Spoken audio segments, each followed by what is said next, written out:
Olá, sejam todos muito bem-vindos a essa nossa primeira aula do curso online de HTML5 Samurai. Aqui temos representação do que será esse nosso curso. Nós vamos desenvolver um site que te dará a base para desenvolver qualquer outro tipo de site na web. A gente vai trabalhar com sites totalmente responsivos, utilizando alguns recursos bem bacanas que existem hoje na atualidade. Essa imagem representa bem o que vamos desenvolver. Temos aqui uma nuvem com a logo tanto do HTML5 quanto do CSS3, que é exatamente isso que a gente vai trabalhar. E em torno dessas logos, tem uma nuvem. A nuvem é o conceito de Cloud Computer, que é exatamente isso. A gente vai hospedar nossas aplicações web em um servidor de nuvem. E temos diversos aparelhos, pode olhar logo abaixo, temos um notebook, temos um celular, temos um tablet e um aparelho de TV, acessando esse nosso site. Ou seja, é exatamente isso. Nosso site vai estar hospedado no servidor e vamos ter diferentes aparelhos com diferentes resoluções de tela acessando esse nosso site. E esse nosso site tem que ser capaz de se adaptar a diferentes resoluções de tela para proporcionar ao usuário uma experiência bem legal. E é exatamente o que a gente vai ver nesse curso. A gente vai desenvolver um site totalmente responsivo que se adapta a qualquer tamanho de tela, qualquer aparelho que acessa a internet vai conseguir renderizar esse nosso site de maneira muito bem eficiente. E é isso aí que a gente vai abordar nesse nosso curso. Para quem não sabe o que é HTML ainda, para quem é leigo em HTML. O que é HTML, pessoal? HTML nada mais é que uma linguagem de marcação para a web. E muita gente acha que é linguagem de programação. Não é. É uma linguagem de marcação. Através do HTML, eles são códigos simples, definidos através de tags. Através dessas tags, desse código, é que o navegador lê o conteúdo daquele arquivo e renderiza isso de forma visual para o usuário. Todo o site na web ele tem HTML e, em alguns casos, CSS. Na maioria dos casos, CSS. Então, o HTML é a linguagem de marcação, onde tem um código, e o navegador pega aquele código, interpreta ele faz a leitura dele, e exibe aquele código de forma visual para o usuário. E temos também o CSS, que é uma linguagem de estilização, uma linguagem de formatação para o HTML. Não só para o HTML, mas para outros elementos também, como XML, entre outros. Mas, o CSS, ele simplesmente vai pegar aquele HTML, que é uma estrutura visual, e vai definir elementos visuais para eles melhores. Por exemplo, cores, tamanhos de fontes, entre outras coisas. Então, temos o HTML para renderização visual e temos o CSS para estilização desses elementos visuais. A gente vai ver isso aqui na prática.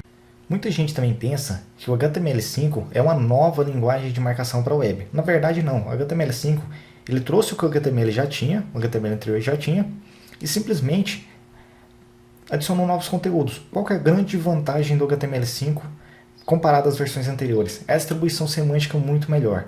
Se a gente parar para pensar, os documentos antigos, para quem já trabalhou com HTML, você só podia ter um H1 por página. Ou seja, se você tivesse mais de um H1 por página, o mecanismo de pesquisa, seja Google, Bing, Yahoo, Baidu, enfim, ele te punia por isso. Já hoje, com o HTML5, você consegue uma distribuição semântica, onde você otimiza o teu conteúdo, que, no final das contas, proporciona uma renderização muito melhor no mecanismo de pesquisa. Você consegue passar uma mensagem melhor do que o teu projeto, do que o teu site quer exibir na web. Ou seja, então o HTML5 você consegue criar uma distribuição semântica muito melhor através dos novos elementos que ele trouxe. Falando em novos elementos, temos novos elementos de seção que o HTML5 trouxe, que proporciona aí uma renderização semântica muito melhor. Temos alguns aqui dos principais deles. Aliás, os principais. O primeiro que a gente vê aqui é o header. O que o header faz? O header ele define o início de uma seção de uma página. Ou seja, pode ser o início de uma página ou até mesmo o início de uma seção. Por enquanto, não preocupe. Por enquanto, só estou explicando a teoria, mas depois a gente vai ver na prática como criar essa distribuição semântica aí correta. O próximo elemento que a gente vê é o section. Como o próprio nome já sugere, ele define uma seção. A gente pode definir uma seção de uma página. Ou seja, a gente define uma página, ela pode ter um header e ela pode ter um section para definir uma seção em si, um bloco de conteúdo. Esse section ele também pode ter um header dentro dele. Pode especificar que o header de uma seção em si, que uma seção pode ter várias coisas dentro dela. O próximo elemento que a gente vê ali, a próxima tag semântica do HTML5 é o nav. Para que o nav serve? O nav ele é basicamente para a navegação interna. Ou seja, dentro do nav eu posso ter links que redirecionam o usuário para dentro do meu próprio site. Ou seja, normalmente menus ficam dentro da tag nav. A próxima tag que a gente tem aqui é o article. Essa nova tag do HTML5 é para me especificar o conteúdo da minha página em si. Suponha que você tem um blog de notícias, ou um blog de alguma coisa. O article, onde vai ficar a notícia em si. Suponha que você abriu uma notícia e tem um conteúdo da notícia em si. Então, o article é onde fica o conteúdo principal do meu site, da minha página web.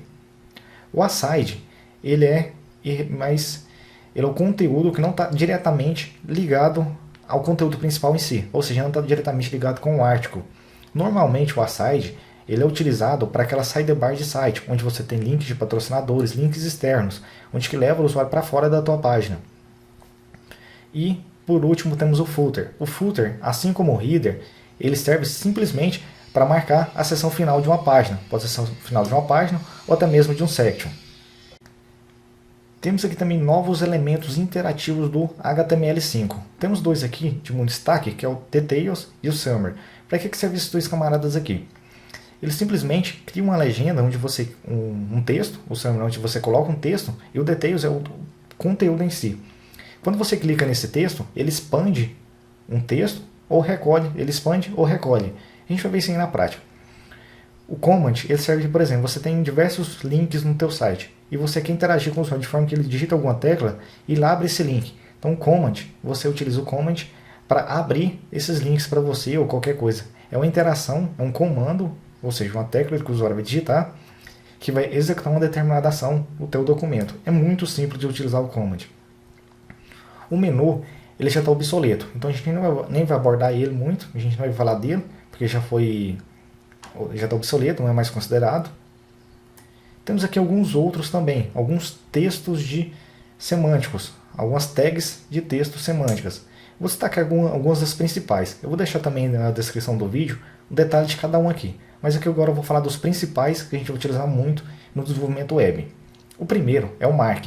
Suponha que você tem um texto na tua página e você quer dar destaque a alguma parte, seja o nome de um livro, o nome de um autor, algum nome importante, algo muito importante no teu texto. Você coloca, por exemplo, um autor, você coloca o autor dentro da tag mark. Com isso, quando o Google ou qualquer mecanismo de pesquisa for ler o conteúdo daquele site, ele vai ver aqui tem uma tag mark, então ele vai dar um destaque maior para aquilo, ele vai dar um enfoque maior naquilo. Na sequência aqui temos a tag figure. Para que a tag figure serve? Você coloca a tag figure para colocar uma imagem dentro dessa tag. Por que isso? Você consegue aí criar uma otimização melhor também. Você consegue, quando o Google ou qualquer mecanismo de pesquisa for renderizar isso aí, ele consegue fazer uma distribuição semântica melhor. Esse fig caption aqui na sequência, ele também fica dentro dessa figura. Ele é uma tag que fica dentro de figure. Para que ele serve? Quando você coloca a figura, dentro dela você coloca a imagem.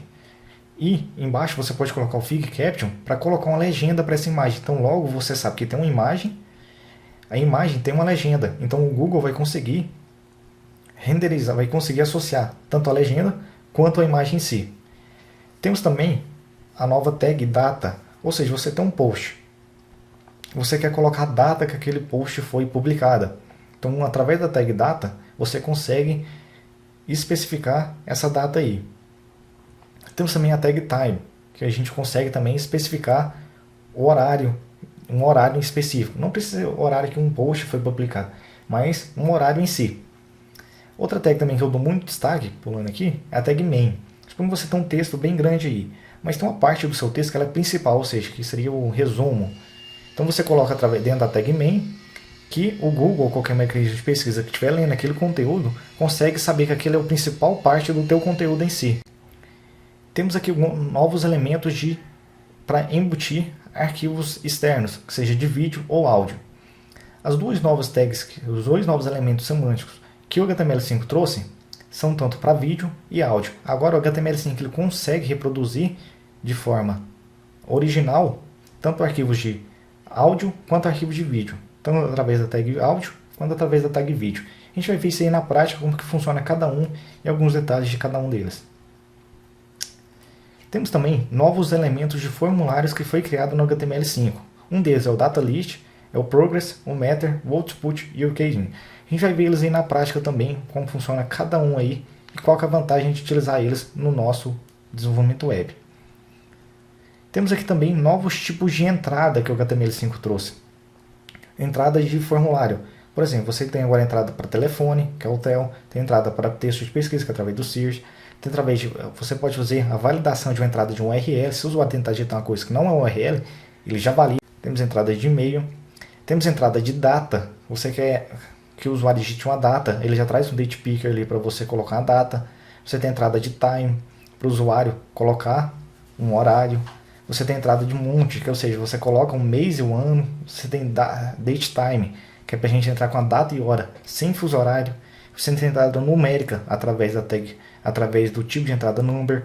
Você tem um intervalo de números para você colocar aí, que é através do range. E você também tem um color, que abre um date picker de cor para você colocar. Aqui eu mostro para vocês aqui como ficaria o conteúdo de um blog, por exemplo, utilizando as novas tags semânticas do HTML5. Então temos uma página, no início delas temos o header, que seria o início da nossa página, e no final temos footer. Na sequência temos o menu, que seria a nossa nave, navegação.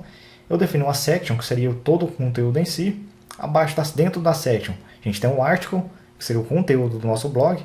E ao lado temos o aside, que seria a sidebar do site. Mostrando aqui para vocês, dentro de um article, por exemplo, ou de uma section, eu posso ter o header não precisa ser só o header da página, pode ser o header do elemento em si. Então temos ali, dentro do article aqui, a gente tem um header, e abaixo do header, depois do conteúdo ali, dentro do article ainda, temos o footer, e no footer temos o nav. O que seria esse nav? Seria, então, um post de uma aula, por exemplo. Aí tem a aula aqui, todo o detalhamento dela, tem um header dela, que seria o título da página. Temos o footer. E o nav seria o veja mais aulas, aulas relacionadas a isso, a navegação interna. E por último aqui, temos, deixei ele no footer ali, eu mostrei que dentro de um footer, que pode ser um section, o próprio footer ali, eu posso ter diversas outras seções. Por exemplo, posso ter 3 artigos dentro do footer. Eu mostrei para vocês como a gente vai fazer cada um, para ficar bem prático aí.